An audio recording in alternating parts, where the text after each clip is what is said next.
Hello guys, अपन पढ़ रहे थे ऑप्टिकल आइसोमेरिज्म के बारे में। अपने ऑप्टिकल आइसोमेरिज्म की ईच और एवरी चीज को देखा कि आरएस नेमिंग सिस्टम किस तरीके से देते हैं, वेज डैश अगर स्ट्रक्चर दी हुई है तो उसको आप फिशर में किस तरीके से कन्वर्ट कर सकते हैं, क्लियर। और उससे अपन एब्सोल्यूट नेमिंग सिस्टम था जो सबसे ज्यादा काम आने वाला होता है, आरएस नेमिंग सिस्टम, वो अपन किस तरीके से दे सकते हैं, ये सारी चीजें अपन ने जानी, क्लियर। अब देखिएगा, ये नाम जानने के बाद अब कोई भी कंपाउंड दिया गया है या दो कंपाउंड का आपस में कंपैरिजन है और हमें ये बताना है कि ये दोनों कंपाउंड कौन से स्टीरियो आइसोमर्स है। तो स्टीरियो आइसोमर्स ओवरऑल होते कौन कौन से, उनकी क्या क्या प्रॉपर्टीज होती है, वन बाय वन हम जान लेते हैं और साथ में ये पहचानना भी सीख जाते हैं कि आखिरकार जब दो कंपाउंड मेरे को दिए गए, कोई एनी टू कंपाउंड, और आपसे बोले कि इन दोनों का आपस में ये रिश्ता क्या कहलाता है, ये आपस में कौन से रिलेशन में आपस में आइसोमर है या नहीं है। दो कंपाउंड अगर बिल्कुल हमें लग रहा है कि अलग है लेकिन जांचने में पता चला वो अलग नहीं है, वो तो सेम ही है, ऐसे कंपाउंड को अपन आइडेंटिकल कहते हैं। तो जो दो कंपाउंड दिए गए, दो तीन चार जो भी, उनको जब भी आपस में कंपेयर करना हो तो कैसे कंपेयर करें, और कंपेरिजन करने के बाद हमारे पास क्या क्या चॉइसेस, क्या क्या ऑप्शंस अवेलेबल होते हैं, वो हम आज के लेक्चर के अंदर जानेंगे। And that is very important, very very important lecture as per exam point of view. चलिए तो अपन बात करते हैं। सबसे पहले इस कैटेगरी के अंदर जिन कंपाउंड्स को अपने को जानना है, इसमें पहला होता है, इसके बारे में हम जान भी चुके हैं पहले से ही, अपन ने जब बात करी थी डी और स्मॉल डी और स्मॉल एल नेमिंग सिस्टम की, वहां पर भी बात करी थी। एनेंशियोमर्स, या इसको बोलते हैं प्रतिबिंब रूप समावयवी।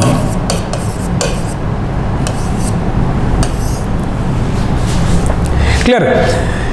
एनेंशियोमर्स कहते हैं, एनेंशियोमर या प्रतिबिंब रूप समावयवी, जैसे कि नाम से पता चलता है, ये आपको पता है कि कोई भी एक ऑप्टिकल एक्टिव कंपाउंड होता है, जब उसको अपन एक मिरर इमेज के अंदर देखते हैं, ठीक है, एक ऑप्टिकल एक्टिव कंपाउंड की खुद की बिंब ऑब्जेक्ट और उसकी जो मिरर इमेज है, जो आपस में एक डी होगा और एक एल होगा, ये एल है तो वो डी होगा।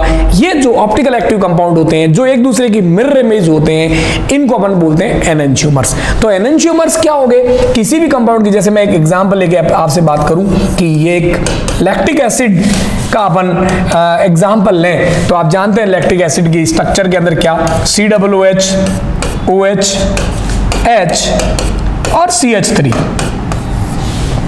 क्लियर। ये एक लैक्टिक एसिड कंपाउंड, इसमें बीच वाला जो कार्बन है वो आपका कायरल सेंटर है, क्योंकि उससे जुड़े हुए चारों ग्रुप्स OH, H, मेथाइल और एसिटिक एसिड अलग अलग है, ये कायरल सेंटर है। और आप अच्छी तरीके से जानते हैं कि जैसे ही मैंने अगर इसको एक मिरर में देखा तो आपको पता है कि इस तरीके से ये हुआ COOH और यहाँ H और ये OH और ये CH3।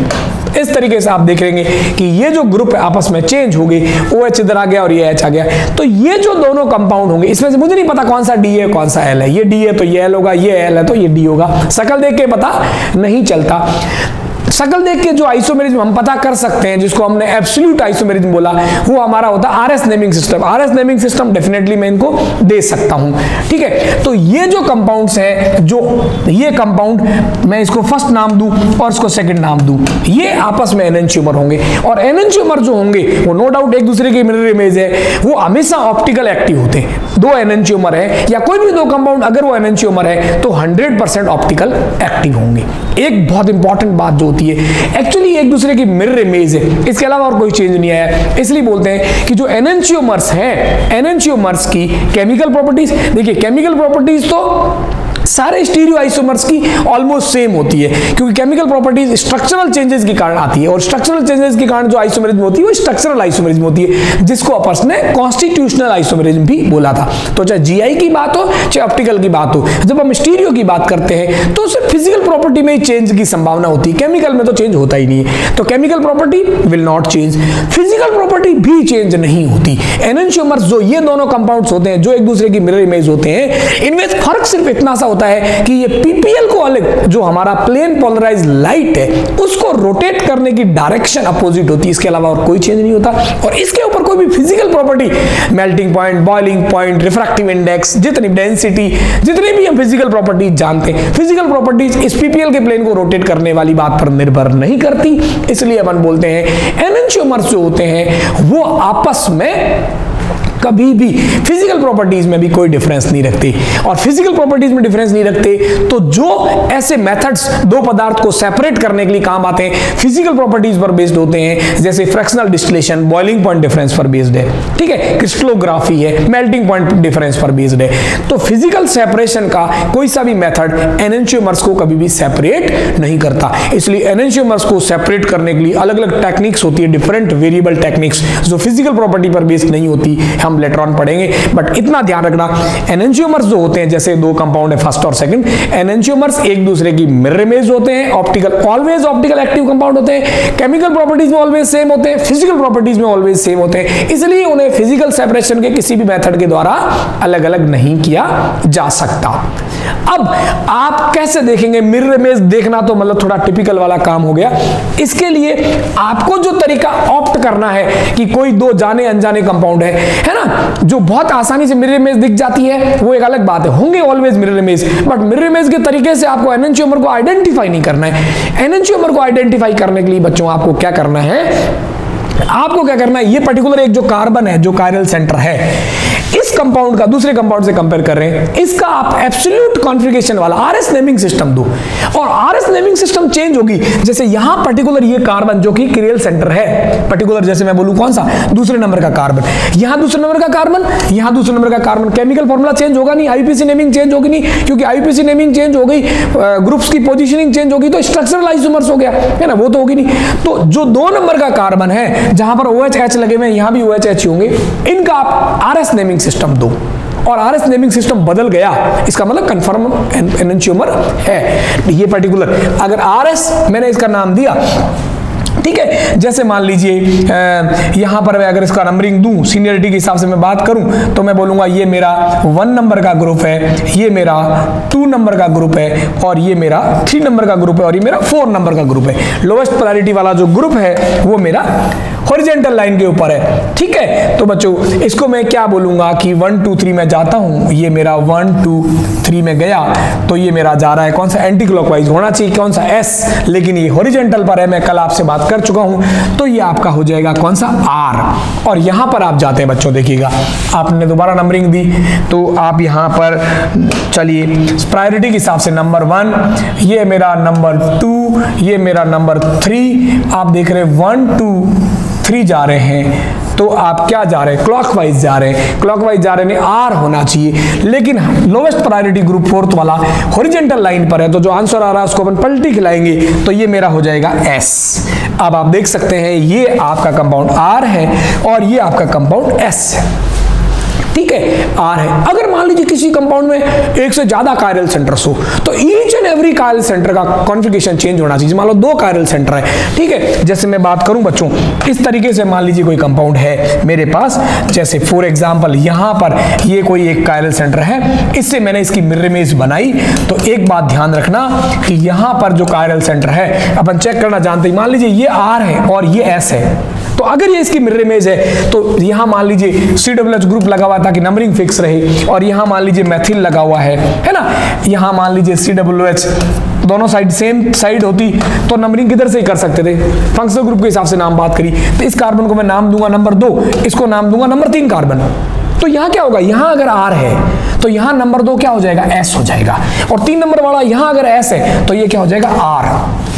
तो अगर ऐसा हुआ तो ये कंपाउंड डेफिनेटली, इसको मैं फर्स्ट बोलूं या मैं सेकंड बोलूं, तो ये दोनों आपस में कंफर्म एनेंशियोमर होंगे। तो एनेंशियोमर के अंदर पहचानने का बहुत सिंपल तरीका है कि जितने भी कायरल सेंटर्स हैं वो सब R बदल जाएगा, S में S बदल जाएगा R। अगर ऐसा हुआ है तो जो कंपाउंड आप कंपेयर कर रहे हो 1/4 कोई भी, तो वो आपका क्या हो जाएगा, एनेंशियोमर होगा। अगर एक का बदला, जैसे मान लीजिए ये R है, इसको तो मैंने S कर दिया, लेकिन ये S है और ये भी S ही रहता, तो इसको हम क्या कहते, हम एनेंशियोमर नहीं कहते। क्या कहते, हम लेटर ऑन बात करेंगे, बट एनेंशियोमर नहीं होगा। तो एनेंशियोमर कब बोलेंगे, जब किसी कंपाउंड में एक या एक से ज्यादा जितने भी कायरल सेंटर्स हैं उनकी नेमिंग इंडिविजुअली चेंज हो जाए। पहले 1 नंबर 2 नंबर का R था, S हो जाए, 3 नंबर का R था, S हो जाए, 4 नंबर का S था, R हो जाए। सारे क्रिएटिव सेंटर्स की, कायरल सेंटर्स की नेमिंग R से S या S से R उल्टी हो जाए तो इसको आप बोलोगे एनंशियोमर्स। पहचानने का तरीका आप आरएस नेमिंग सिस्टम से लेंगे। आपको कोई कंपाउंड वेज डेस में दिया हुआ है, देखो बहुत सारे तरीके होते हैं, वेज डेस से भी आप डायरेक्ट आरएस बता सकते हैं, बट बच्चों एक सिंपल पैटर्न यूज करना चाहिए जिसपे हमारी कमांड हो जाए और आपसे गलती होने की संभावना सबसे कम हो। तो आप वेज डेस को बहुत सिंपल तरीके से फिशर में कन्वर्ट कर दीजिए और फटाक से सीनियरिटी का एटॉमिक वेट के अकॉर्डिंग है, ठीक है, सीनियरिटी के हिसाब से आरएस नेमिंग सिस्टम दे दीजिए और चेक कर लीजिए, ठीक है, कि आप आर से आर रहा है या एस रहा है। अगर मान लीजिए यहां ये कंपाउंड आर है और एस है, ठीक है, और मैंने यहां पर इसका नेमिंग सिस्टम किया, ये यहां पर भी आर है और यहां पर एस है, ऐसा आ गया, तो आपके मन का वहम है या कुछ भी बदल, इसके अलावा कुछ भी बदल जाए, ऑप्टिकल एक्टिव कंपाउंड है, 2 नंबर वाला यहां भी आर है, यहां भी आर है, यहां भी एस है, यहां भी एस है। अगर ऐसा आ जाए सारे ग्रुप आर सेम, सारे ग्रुप आप चेंज हो गए, एनंशियोमर है। सारे ग्रुप सेम है, 2 नंबर वाला इधर भी आर, इसका जो दूसरी स्ट्रक्चर आप देख रहे हो उसमें भी आर है, 3 नंबर वाला यहां भी आर, यहां भी आर, या 3 नंबर वाला यहां भी एस, दूसरे वाले में भी एस, तो इसका मतलब ये आपके मन का वहम है, ये कोई 2 अलग अलग कंपाउंड नहीं है, एक्चुअली ये दोनों एक ही है। और ऐसे कंपाउंड को हम जिस कैटेगरी में रखते हैं उसको बोलते हैं आइडेंटिकल। तो ऐसे कंपाउंड को आप कह देंगे समरूप कंपाउंड या आइडेंटिकल कंपाउंड। ये कोई आइसोमर्स नहीं होते, एक्चुअल में ये एक ही कंपाउंड के हमारी नजरों के वहम के कारण या हमारी आंखों के धोखे के तौर पर 2 अलग अलग कंपाउंड नजर आते हैं। आपसे बोले आइडेंटिकल की केमिकल प्रॉपर्टीज फिजिकल प्रॉपर्टीज कैसी होती है, अरे मूर्खों, identical are basically the same compound, हमें अलग लग रहे हैं, अलग है नहीं। तो ऐसे कंपाउंड के लिए each and everything will be same, chemical properties physical properties exactly will be same. Clear?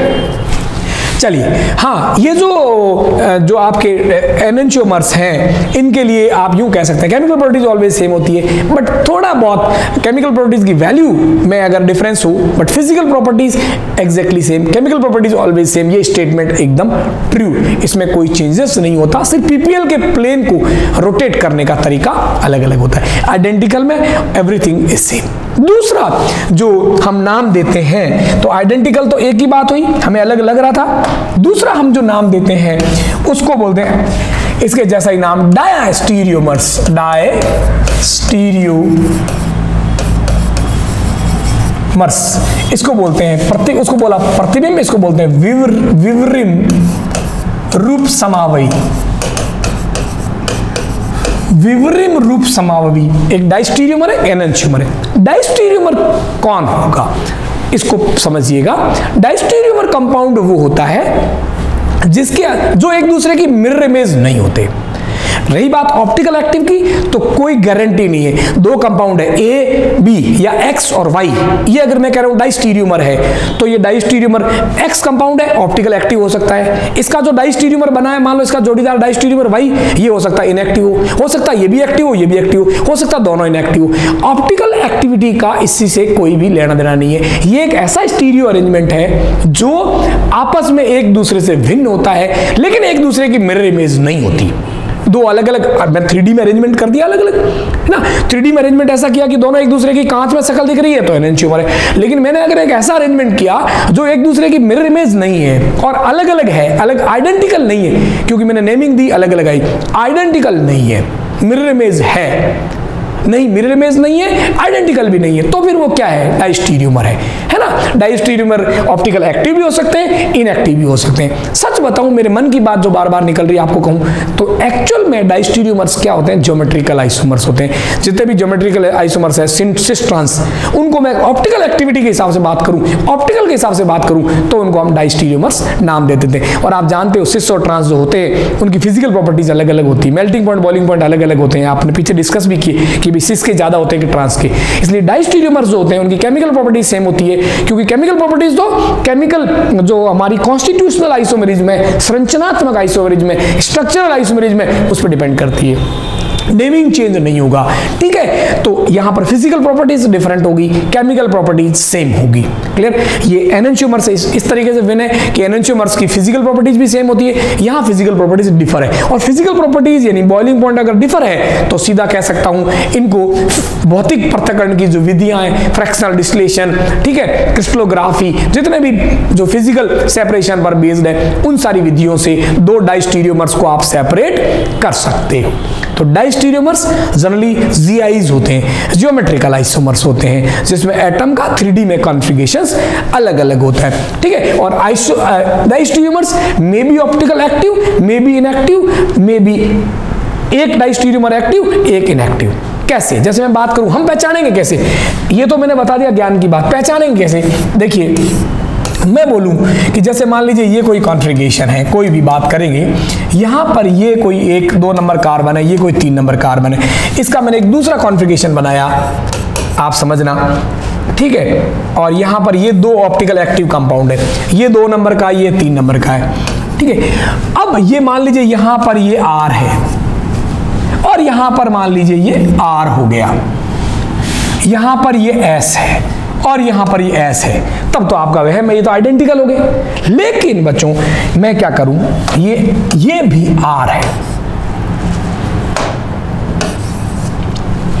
यहां पर 2 नंबर का R, यहां S, यहां भी S हो जाता, यहां S, यहां R हो जाता, ठीक है। तो आप इसको कह देते, दोनों पलट गए, R की जगह S की जगह R, तो आप एनएनच्यूआर बोल देते।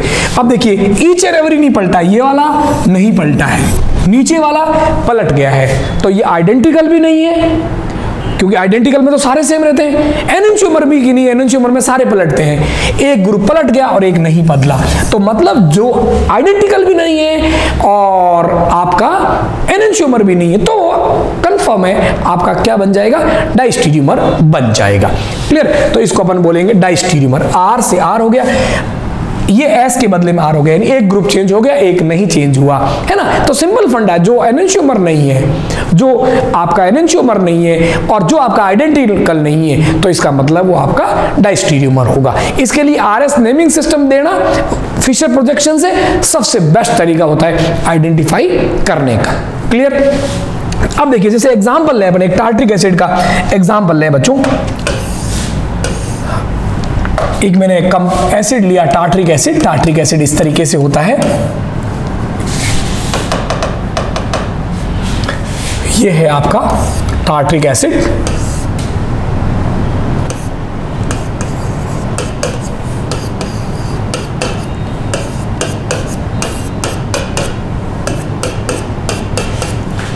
एक मैंने इसकी एक और बना दिया, इसी का ही दूसरा रूप।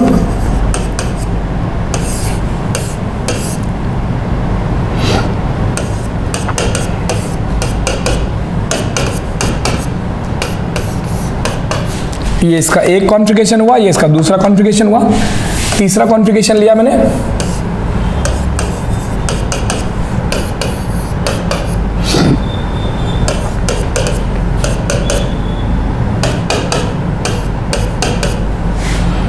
चौथा कॉन्फ़िगरेशन लिया मैंने, ये थर्ड लिया,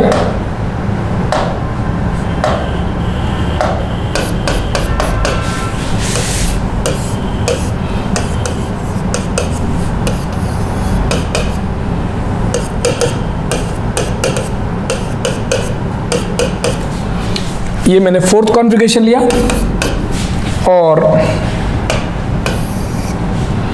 एक और कॉन्फ़िगरेशन लिया मैंने,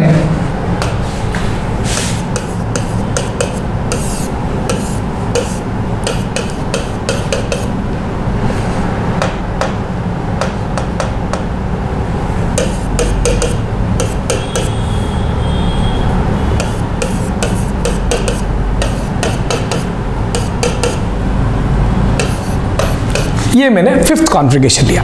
इस तरीके से इसके टोटल मैंने 5 कॉन्फ़िगरेशंस लिए, और इन 5 कॉन्फ़िगरेशंस को मैंने बोला कि किसी भी एक को दूसरे के साथ कंपेयर करवा दिया, बोला कि फर्स्ट सेकंड क्या है, सेकंड थर्ड क्या है, फर्स्ट फोर्थ क्या है, किसी भी 2 को कंपेयर करना है, अपन कंपेयर करेंगे भी। तो ऐसा जब करना हो तो आप क्या करो, सबसे पहले इनका RS नेमिंग सिस्टम दे दीजिए। मैं सबके अंदर जो भी नंबरिंग अगर मैं करता हूं तो आप देखिए, चाहे आप इधर से नंबरिंग करें, इधर से नंबरिंग करें, 2 ग्रुप सेम है तो आप किधर से भी नंबरिंग कर सकते हैं। ये भी 2 नंबर है तो ये 3 नंबर है, अगर ये 2 नंबर है तो 3 नंबर है, क्योंकि दोनों साइड सेम ग्रुप लगे हुए, इसलिए आप ऐसा नहीं कर सकते, कोई भी विभेदन नहीं कर सकते। चलिए बच्चों, अब मैं अगर यहाँ इस कार्बन की बात करूं तो यहाँ OH नंबर लगा हुआ है, इसको नंबर 1 बोलूंगा। दूसरी प्रायोरिटी के हिसाब से बात करूं तो ये नंबर 2 होगा, ये मेरा नंबर 3 कार्बन होगा, और ये नंबर मेरा 4 होगा। ठीक है। और मैं अगर 1 2 3 जाता हूं बच्चों, 1 2 3 गए, एंटी क्लॉकवाइज आता है, लेकिन हॉरिजॉन्टल पर लोवेस्ट प्रायोरिटी वाला लगा हुआ है। आ रहा क्या है आपका एस, लेकिन आपको मानना क्या है आर, यहां पर मेरा ये आर है। इसी तरीके से बच्चों, इसी तरीके से मैं नीचे वाले को चेक करता हूं, तो मेरे पास ये जो इसके लिए अगर मैं बात करूं तो यहां पर ये मेरा 1 नंबर है, ये मेरा 2 नंबर है, ये मेरा 3 नंबर है, और ये लोवेस्ट प्रायोरिटी वर्टिकल हॉरिजॉन्टल पर है। मैं गया 1 2 3, मेरे पास आ गया क्या, मेरे पास 1 2 3 मेरे पास आ गया क्या आर, लेकिन करना क्या है एस, तो ये मेरे पास आ गया एस, यानी एक आर है और एक एस है। सेकंड नंबर वाले पे भी डिसाइड कर लेते हैं, ये 1 नंबर है, ये 2 नंबर है, ये 3 नंबर है, ये 1 2 3 और हॉरिजॉन्टल पर है, तो 1 2 3 पे गए तो आपके पास आ रहा क्या है आर, लेकिन करना है एस, यहां पर ये एस है, ठीक है। ऐसे ये 1 नंबर प्रायोरिटी, ये 2 नंबर, ये 3 नंबर है, 1 2 3 ये क्या आ रहा है एस, लेकिन आपको करना है आर। क्लियर। इसी तरीके से आप जाते हैं थर्ड वाले के अंदर, तो देखिएगा आपके पास क्या सिनेरियो है, ये 1 2 इधर 3 है, 1 2 3 आ रहा एस है, लेकिन उल्टा करना है आर। यहां पर देखिएगा 1 2 3 आ रहा क्या है, यहां पर आप जा रहे हैं इधर 1 2 और 3 आ रहा क्या है आपका एस, लेकिन आर है, यहां आर है। और चौथे वाले पे देखिएगा ये आपका सेम नहीं,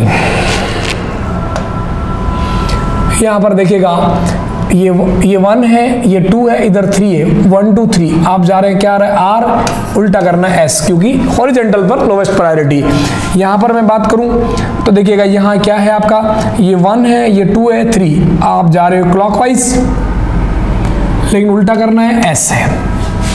क्लियर। और लास्ट फिफ्थ को भी देख लेते हैं।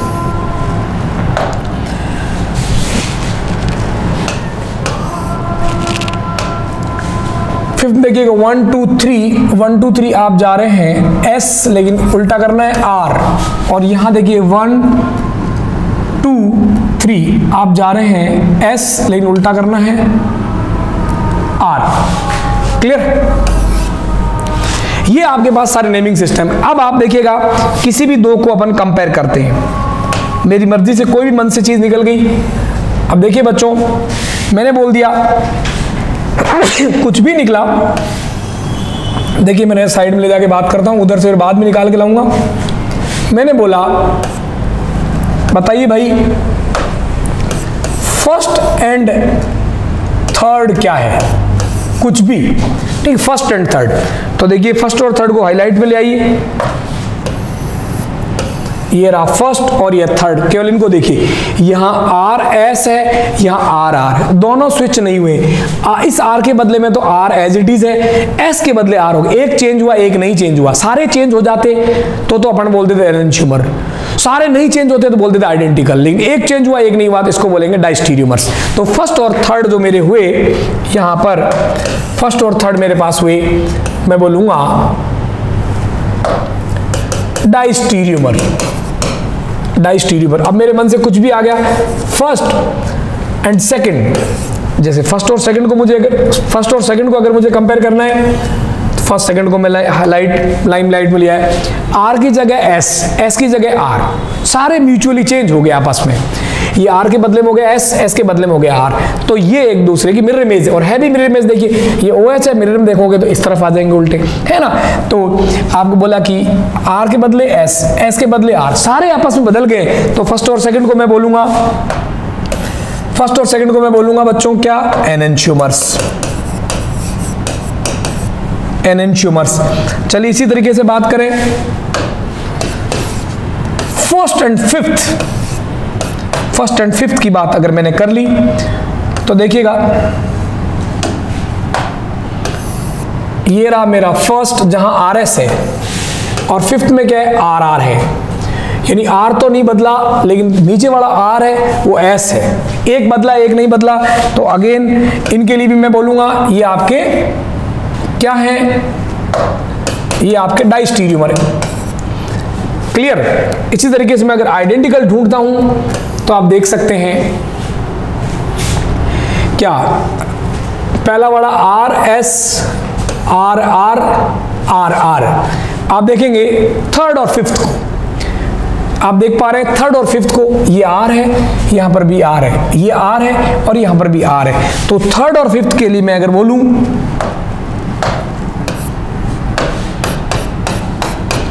थर्ड एंड फिफ्थ, ये आपके क्या है, आइडेंटिकल है, क्योंकि इसके अंदर जो दोनों कैरियल सेंटर्स है बोथ आर द सेम। इस तरीके से अगर सारे आपस में चेंज हो गए, एक्सचेंज हो गए, बदल गए हैं, तो है एनेंटियोमर्स। एक भी नहीं बदला है, आइडेंटिकल, कुछ बदल गए हैं कुछ नहीं बदले, ऐसा है तो अपन बोलेंगे डायस्टीरियोमर्स। अब अपन कुछ एग्जांपल्स लेते हैं और उनको जरा चेक करते हैं।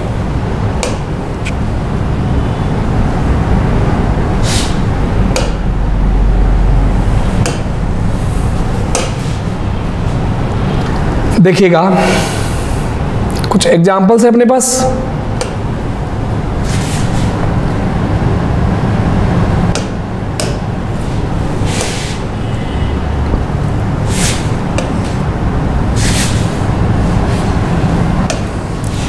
हाँ जी, ये आपको एक कंपाउंड दिया गया है और इनको अपने को इनमें से आइडेंटिफाई क्या करना है कि भाई इनमें से एनेंटियोमर है, जो कंपाउंड दिए गए फर्स्ट और सेकंड, ये आपस में क्या है, डायस्टीरियोमर है या फिर कुछ और है, आइडेंटिकल या कुछ और, ठीक है, ये आइडेंटिफाई करना है। तो आपको बहुत सिंपल सिस्टम मैंने बोला कि आप क्या करो, इनका आरएस नेमिंग दो। आरएस नेमिंग ये कौन सा दिया है, वेज डेस फॉर्मूला।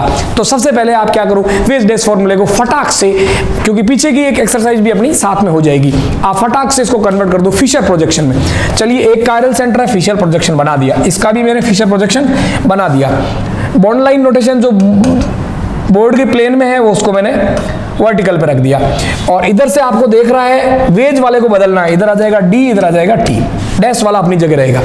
यहां पर टी है बोर्ड के अंदर, यहां सीएल है, इधर से कोई देख रहा है एच अपनी जगह रहेगा और जो वेज के ऊपर है वो पलट के चला जाएगा। ये मैंने इन दोनों कंपाउंड्स की क्या कर दी,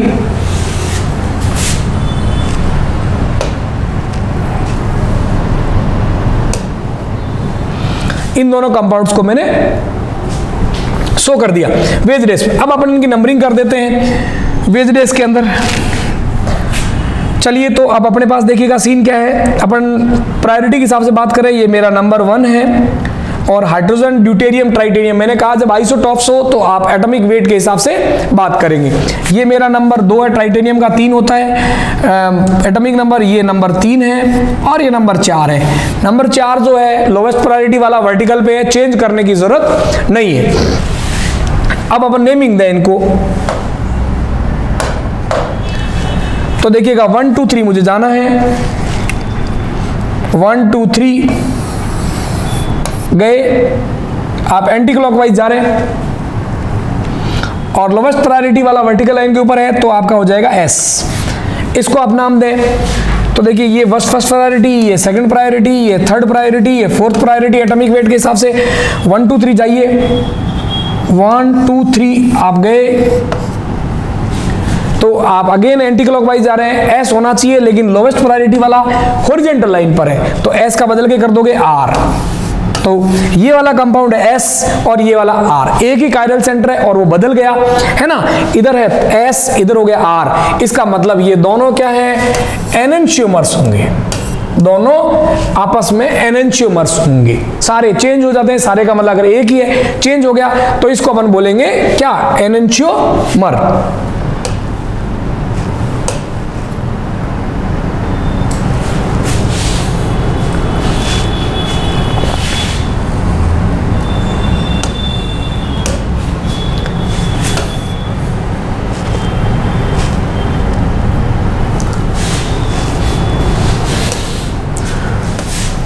चलिए नेक्स्ट अपन लेके जाते हैं क्वेश्चन नंबर 2।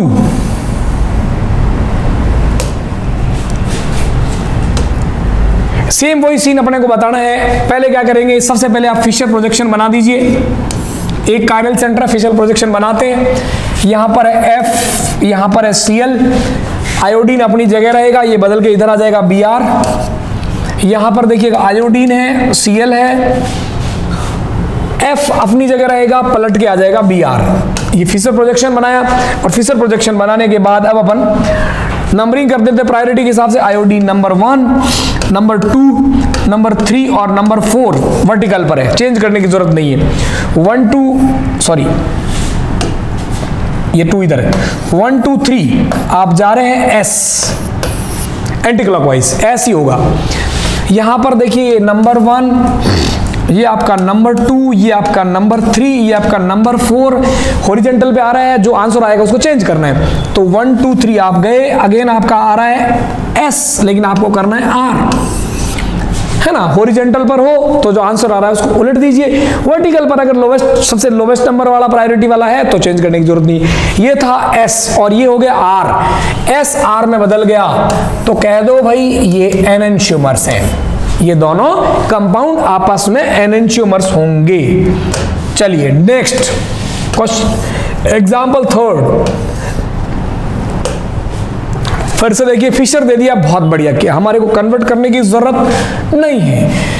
ये ड्यूटेरियम, ट्राइटेनियम, हाइड्रोजन, नंबर 1 ये हुआ प्रायोरिटी, नंबर 2 ये हुआ, नंबर 3 ये हुआ, नंबर 4 ये हुआ। लोवेस्ट वाला वर्टिकल है, चेंज करने की जरूरत नहीं है। 1 2 3 जाइए, 1 2 3 गए तो ये आपका आ रहा है क्या, आर, चेंज करने की जरूरत नहीं है। अगले में चलिए, ये नंबर 1 हो गया, ये नंबर 2 हो गया, ये नंबर 3 हो गया, नंबर 4 वर्टिकल की बजाय हॉरिजॉन्टल पे आ रहा है, लोवेस्ट प्रायोरिटी, चेंज करना पड़ेगा अपने आंसर को। 1 2 3 आप जा रहे हैं एंटी क्लॉकवाइज, आंसर होगा एस, लेकिन उल्टा करना है आर। ये भी आर है, ये भी आर है, तो फिर क्या विचार है, आंखों का धोखा है। ये दोनों अलग अलग नहीं है, सेम ही कंपाउंड है। इनको हम बोलेंगे ये कंपाउंड आइडेंटिकल है। ये दोनों कंपाउंड हूबहू है, समरूप है, इनमें कोई फर्क नहीं है, हमें सिर्फ नजर आ रहा है फर्क।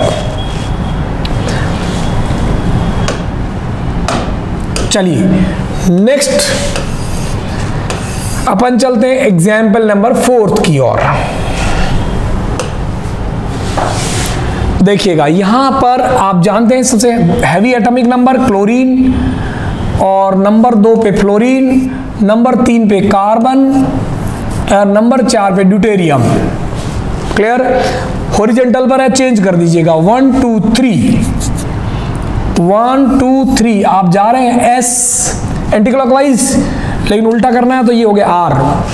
देखिए बच्चों सेम वही प्रैक्टिस करनी है। 1 2 3 और 4 चेंज करने की जरूरत नहीं है। 1 2 3 आप गए, आपका आ रहा है आर। इसका मतलब सेम ही आ रहा है ना। इसका मतलब हमें सिर्फ अलग लग रहे थे। ये कंपाउंड और ये कंपाउंड आपस में क्या है, आइडेंटिकल है। चलिए नेक्स्ट एग्जाम्पल नंबर 5।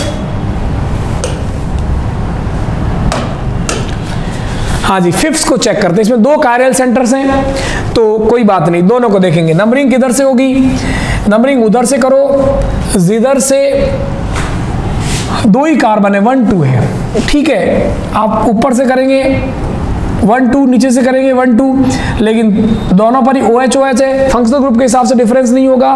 तो दूसरी बात करेंगे, यहां पर क्लोरीन और फ्लोरीन की दोनों ही फंक्शनल ग्रुप है, तो फिर देखेंगे अल्फाबेटिकल ऑर्डर में। आईपीसी में पढ़ते हैं अल्फाबेटिकल ऑर्डर में फ्लोरो में F आता है, क्लोरीन में C आता है, तो क्लोरीन वाले को प्रेफरेंस देंगे।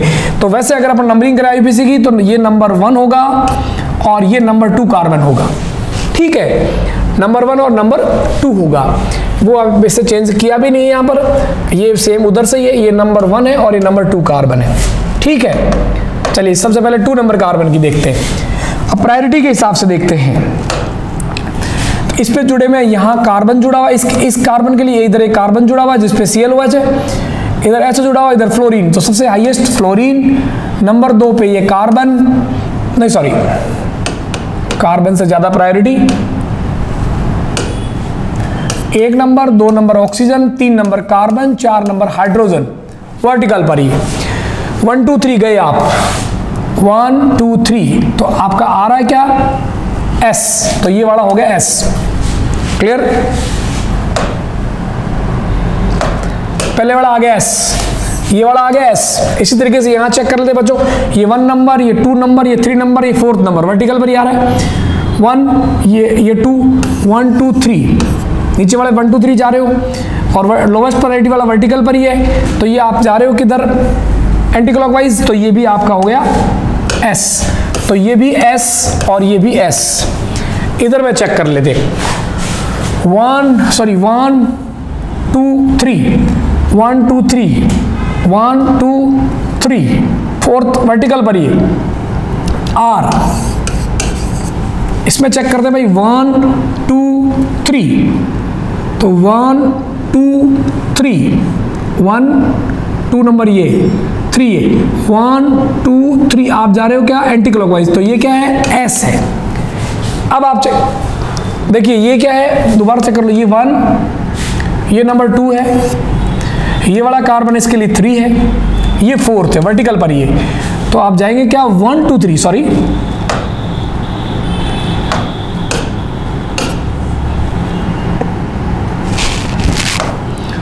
1 2 3 क्लॉकवाइज जा रहे हैं, और ये वर्टिकल पर ये लॉस्ट प्रायोरिटी वाला, तो ये भी हो जाएगा R। क्लियर, यहां दोनों क्या SS, ध्यान रखिएगा RS सेलेक्ट करने में गलती नहीं होनी चाहिए वरना आंसर उल्टा जाएगा। ये हुआ SS और इधर RR है, इसका मतलब दो कायरल सेंटर थे, दोनों ही बदल गए, S से हो गया R, S से हो गया R। इसका मतलब ये दोनों जो हैं ये आपके दोनों बदल गए, तो ये हो गए एनेंटियोमर्स, ये हो जाएंगे एनेंटियोमर्स। चलिए नेक्स्ट बात करते हैं नंबर 6 की। नंबर 6 की अगर मैं बात करूं तो यहां देखिएगा, नंबरिंग करें अपन, तो देखिए अब इसमें आईबीसी का ध्यान रखना, इधर एथिल ग्रुप लगा है, तो इधर से अगर मैं नंबरिंग करता हूं 1 2 3 पर OH आ रहा है, इधर से 2 पे आ रहा है, इधर से नंबरिंग करेंगे 1 है ना, तो ये 2 नंबर, ये 3 नंबर कार्बन, ऊपर वाला कार्बन 2 है, 3 इधर 3 4 थे, ये ध्यान रखिएगा। तो ये अपन कभी कभी ऐसे पूछ लेते हैं ना कि भाई इस कंपाउंड में C2 कैसा है और C3 कैसा है, कार्बन नंबर 2 R है या S, कार्बन नंबर 3 R है या S, तो उसके लिए हमारे को आईपीसी नंबरिंग नेमिंग का सिस्टम फॉलो करके पहले नंबरिंग करनी पड़ेगी पेरेंटल कार्बन चेन के अंदर। ठीक है बच्चों, वैसे नेक्स्ट पैरेलल टॉपिक अपन स्टार्ट करेंगे आईपीसी नेमिंग का। तो देखिएगा बच्चों, यहां अगर अपन नंबरिंग करें तो ये मेरा नंबर, ध्यान समझना, ये प्रायोरिटी के हिसाब से अगर मैं बात करता हूं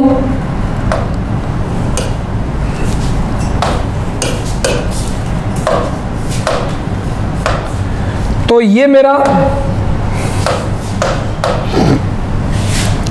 1 नंबर है, ठीक है। दूसरा नंबर इधर केवल मेथिल है, इधर ऐसा कार्बन जैसे OH जुड़े हुए, तो ये कार्बन ज्यादा सीनियर है 2, ये 3 और ये 4 है हॉरिजॉन्टल लाइन के ऊपर। 1 2 3 कर लीजिए भाई, 1 2 3 1 2 3 आ रहा क्या है R, लेकिन ये हो जाएगा S, ये आ गया S। नीचे वाले को ट्राई कर लेते हैं, ये नंबर 1, देखो ये कार्बन है, एथिल का मतलब CH2, इससे CH3 जुड़ा हुआ है, यानी इस कार्बन से 2 हाइड्रोजन एक कार्बन जुड़ा हुआ है, इस कार्बन से एक कार्बन और एक ऑक्सीजन जुड़ा, ऊपर वाला ज्यादा सीनियर होगा, नंबर 2, ये नंबर 3 और ये नंबर 4। तो 1 2 3 आप जाएंगे, 1 2 3 आपका आ रहा है R, उल्टा करना है S, तो ये भी हो जाएगा S। सिंपल बात है, ये भी है S और ये भी है S। इसी तरीके से आप यहां चेक कर लेंगे। तो बच्चों देखो यह 1 दूसरे नंबर की प्रायोरिटी पर, यहां आपको मेथिल एथिल उल्टा कर दिया, नंबर 2 कार्बन, ये वाला कार्बन नंबर 2 है, ये C2 है, this is C2 and this is C3, ध्यान रखना। नंबरिंग के हिसाब से बात करेंगे, ये मेरा C2 है जो कि S है, और ये मेरा C3 है 3 नंबर का कार्बन है जो कि S है। ठीक है, ये विशेष ध्यान रखिएगा। तो पहले मैं C2 को ही चेक कर लेता हूं, यहां मेरा 1 है, ये मेरा 2 है, ये 3 है और ये 4 है। ठीक है, तो 1 2 3 जाएंगे, 1 2 3 जाएंगे, क्या आ रहा है R, लेकिन करना उल्टा है। तो यहां जो C2 है वो S है और यहां जो C2 है वो S है। ठीक है, अगले वाले पे चेक कर लेते हैं।